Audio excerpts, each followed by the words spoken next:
Assalamu alaikum friends. My name is Faizan Ali. Today I'm going to explain American and Canadian TV series Rain Season 1 Episode 21.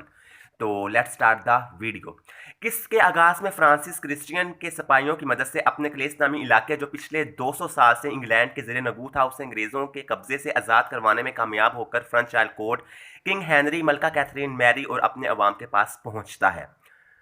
इससे अगले scene में Mary को Francis से अपने पुराने गिले शिकवे भुलाकर फ्रांसिस के साथ नज़दीकियां बनाते हुए दिखाया जाता है।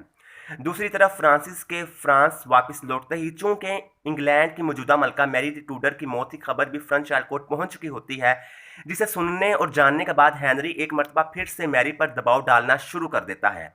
कि वो इंग्लैंड के तख्त पर अपनी दावेदारी का ऐलान करे। इस सिलसिले में मैरी का चचा क्रिश्चियन भी हेनरी का साथ देता है और मैरी का वो खत जो उसने फ्रांसीसी और स्कॉटिश लोगों के मुफाद में बरतानवी तख्त से अपनी दावेदारी के हक से दस्तबरदार होने की इतला देने के लिए अपनी कज़न और तख्त इंग्लैंड की अगले दावेदार एलिजाबेथ को लिखा था, उसे पकड़कर मौजूदा हालात में मैरी की इंग्लैंड, फ्रांस और स्कॉटलैंड के दरमियान अमन को बहाल रखने की इस कोशिश को नाकाम कर देता है। तीसरी जानिब जब कैथरीन को अपनी एक जासूस कनीस, जिसने कैथरीन के कहने पर गुज़िश्ता रात फ्रांस के किसी फौजी लेफ्टिनेंट के साथ गुजारी थी, उससे ये पता चलता है कि ज़हनी बिगाड़ का शिकार हेनरी एक दफ़ा फिर से अपने दिमागी पागलपन का अमली मुजाहरा करते और फ्रांसीसी अवाम को कत्लो गारत की तरफ धकेलते हुए एक हफ्ते के अंदर अंदर इंग्लैंड पर फौजी हमला करने का सोच रहा है, तो वो फ़ौरन से मैरी और फ्रांसिस के पास जाती है और उन्हें हेनरी के अज़ाइम से आगाह करते हुए मैरी और फ्रांसिस के सामने बावलेपन के शिकार हेनरी से निजात हासिल करने की बात करने लगती है। मगर फ्रांसिस फिल वक्त अपनी मां की अपने बाप को मरवाने वाली बात नहीं मानता और कैथरीन को इस इंतहाई कदम से पहले एक आखिरी कोशिश करने का बोलकर अगले सीन में हेनरी को लेकर शिकार पर चला जाता है। इसके बाद एक तरफ फ्रांसिस हेनरी को फ्रांस के मौजूदा नाजुक हालात में इंग्लैंड से जंग ना छेड़ने पर आमादा करते हुए नजर आता है, तो दूसरी जानिब कैथरीन भी फ्रांसिस के मना करने के बावजूद फ्रांस की जनता को हेनरी के अहमकाना फैसलों का खमियाजा भुगतने से बचाने के लिए मैरी को अपना साथ देने पर कायल करती दिखाई देती है, जिसके नतीजे में जहां एक तरफ दिमागी फशार का शिकार हेनरी वक्ती तौर पर फ्रांसिस की बात मान जाता है, तो वहां दूसरी तरफ मैरी भी फ्रांसीसी और स्कॉटिश बाशिंदों की बेहतरी की खातिर जहनी खन्नास के शिकार हेनरी को जान से मारने में कैथरीन का साथ देने पर राजी हो जाती है। मैरी और कैथरीन फ्रांसिस और हेनरी के महल वापस लौटते ही अपने प्लान पर अमल पैरा हो जाती हैं, जो कि किसी तीसरे नामालूम फरीक, जिसका मकसद भी हेनरी की जान लेना ही होता है, उसकी वजह से नाकाम हो जाता है और किसी गैर जाहिरशुदा फरीक का भेजा हुआ आदमी हेनरी के हाथों खुद ही मारा जाता है। फ्रांसिस को जब पता चलता है कि मैरी ने भी कैथरीन के साथ मिलकर हेनरी को मारने की कोशिश की थी, तो वो मैरी से नाराज हो जाता है और मैरी पर शदीद गुस्से का इजहार करने लगता है। यहाँ खुद पर हुए जानलेवा हमले के बाद हेनरी का दिमाग एक बार फिर से उलट जाता है, जिसके बाद वो शिकार के दौरान फ्रांसिस की समझाई हुई बातों के मतलब सोचते हुए फ्रांसिस के क्लेस के मुआरके को नज़रअंदाज करके उसे जंग से डरने वाला एक बुज़दिल लड़का करार देकर फ्रांसिस को कत्ल करवाने के बाद मैरी से शादी करने और बैक वक्त इंग्लैंड, फ्रांस और स्कॉटलैंड का बादशाह बनने का ख्याली पुलाव बनाना शुरू कर देता है। दूसरी तरफ लोला, जो इस किस की शुरुआत में इस बहरूपिये के साथ लॉर्ड जूलियन के घर मुंतकिल हो चुकी होती है, उसके यहाँ क़याम के दौरान जब लोला को असल लॉर्ड जूलियन के चचा बार्टोस, जो अपने भतीजे मरहूम लॉर्ड जूलियन जिसका एक मुद्दत से अपने घर वालों से कोई राब्ता नहीं रहा होता, उसकी तलाश में इधर आने और बार्टोस के इस रीमी नामी बहरूपिये से, जो असल में मरहूम लॉर्ड जूलियन का ज़ाती मुलाजिम था, उससे असल लॉर्ड जूलियन के बारे में पूछगछ करने के सबब इस बहरूपिये रीमी से यह पता चलता है कि वो लॉर्ड जूलियन नहीं बल्कि दर हकीकत वो असल लॉर्ड जूलियन का मुलाजिम था, जिसने एक हादसे में मौत से हमकिनार होने वाले अपने मालिक, जिसे इस बेगाने मुल्क में किसी ने नहीं देखा था, वहाँ उसकी दौलत से इस्तिफादा हासिल करने की खातिर अपने मरहूम लॉर्ड जूलियन का रूप धार लिया था। रीमी के मुंह से उसके फ्रॉड की पूरी कहानी सुनने के बाद लोला पहले तो रीमी की इस धोखेबाजी से परेशान होकर रीमी को असल लॉर्ड जूलियन का कातिल करार देने लग पड़ती है, मगर फिर रीमी के लोला को मरहूम लॉर्ड जूलियन की मौत के सिलसिले में अपनी बेगुनाही का एतबार दिलाने और पिछली किस्त में लोला की मोहब्बत में अपने फरार के इरादे को तर्क करने का हवाला देने के बाद लोला को रीमी की मोहब्बत और उसकी बातों पर यकीन आ जाता है,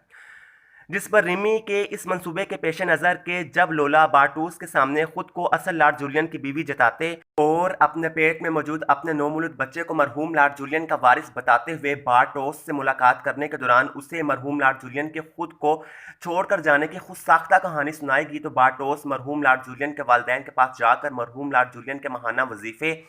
जिसे मरहूम लॉर्ड जूलियन के घर वालों ने उससे राब्ता मुनक़ता होने के बायस कुछ महीनों से बंद करवा दिया था, उसे बहाल करवा देगा और जिस मकसद के तहत वो लॉर्ड जूलियन बना था वो पूरा हो जाएगा। लोला अगले सीन में बार्टोस से मुलाकात करती है, जिस दौरान अभी रिमी का प्लान तकरीबन कामयाब हो ही चुका होता है कि इतने में बार्टोस की नज़र रिमी के हाथ की उंगली में मौजूद मरहूम लॉर्ड जूलियन की ख़ानदानी अलामती अंगूठी पर पड़ जाती है, जिसे देखकर अभी बार्टोस रिमी के गिर्द अपने शक का दायरा खींच रहा होता है कि इसी बीच एक मुलाजिम यहाँ आता है और बार्टोस के सामने रिमी को लॉर्ड जूलियन और लोला को मरहूम लॉर्ड जूलियन का रूप धारने वाले बहरूपिये रिमी की बीवी कहकर मुखातिब करने के बाद रिमी के हुक्म पर यहाँ से चला जाता है। मुलाजिम के रिमी को लॉर्ड जूलियन कहकर मुखातिब करने और रिमी के फ़ौरन से इस मुलाजिम को यहाँ से भिजवाने पर चूंकि बार्टोस का रिमी पर शक और भी पक्का हो चुका होता है, फिर रिमी के मुंह से लॉर्ड जूलियन की हादसाती मौत का वाक़या सुनने के बाद तो बार्टोस जैसे बौखला सा जाता है और रिमी के साथ हाथापाई शुरू कर देता है। इस दौरान लोला रिमी और बार्टोस को एक दूसरे से अलग करने की कोशिश करने लगती है, जिसके नतीजे में बार्टोस सामने दीवार पर लगे एक नुकीले राड से टकरा जाता है, जो कि बार्टोस की गर्दन के आर पार हो जाता है, जिस कारण मौके पर ही उसकी मौत वाक़या हो जाती है।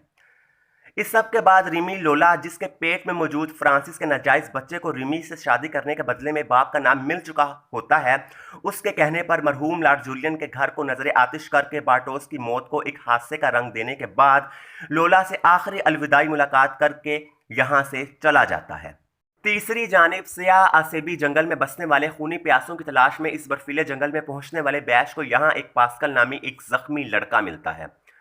जिसका इलाज मुआवजा करवाने की गर्ज से वो अगले सीन में उसे लेकर फ्रेंच ट्रायल कोर्ट में नोस्ट्राडामस के पास पहुंचता है और पास्कल की मरहम पट्टी के बाद नोस्ट्राडामस के साथ उससे सियाह आसेबी जंगल की शैतानी बदरूहों के मुताल्लिक सवाल जवाब करने लगता है। जिस बीच पास्कल, जिसने कुछ एक साथ पहले बैश को आसेबी जंगल में अपने बिद्दती बाप का कत्ल करते हुए देखा था, वो बैश की पूछगछ से बहुत खौफजदा हो जाता है। इतने में कैना, जो बैश के महल वापसी की खबर सुनकर यहाँ पहुंच चुकी होती है, वो पास्कल को बैश से हैबतज़दा देखकर नोस्ट्राडामस और बैश को पास्कल से दूर भेजने के बाद पास्कल को रिलैक्स करने की कोशिश करने लग पड़ती है। जिस दौरान पास्कल बातों बातों में कैना को सियाह आसेबी जंगल में बसने वाले खूनी दरिंदों का पता बता देता है, जिसे बैश, जो यहाँ करीब ही छुप कर कैना और पास्कल की बातों का जायजा ले रहा था, वो भी सुन लेता है। और फिर अगले सीन में दिमागी बिगाड़ के शिकार हेनरी की गुज़श्ता मनमानियों से खौफजदा कैना की बैश के साथ फ्रेंच ट्रायल कोर्ट से कहीं दूर अपने अलहदा घर में शिफ्ट होने की आधी बात मानने और उससे उसके कहने पर पास्कल को कैना के साथ अपने अलहदा घर में ठहराने की इजाज़त देने के बाद पास्कल को कैना के हमरा महल से रवाना करवाने का इंतज़ाम करके खुद अपने सिपाहियों के साथ दोबारा से सियाह आसेबी जंगल में पास्कल के बताए हुए मकाम पर वहां बसने वाले खूनी हथियारों की तलाश में निकल पड़ता है। तो फ्रेंड्स, ये थी मेरी आज की वीडियो अच्छी लगी तो लाइक, कमेंट और चैनल को सब्सक्राइब करना ना भूलिएगा। अगली बार ड्रामे की 22वीं और इस सीज़न की आखिरी एपिसोड के साथ हाजिर होऊंगा। तब तक के लिए अल्लाह हाफिज़।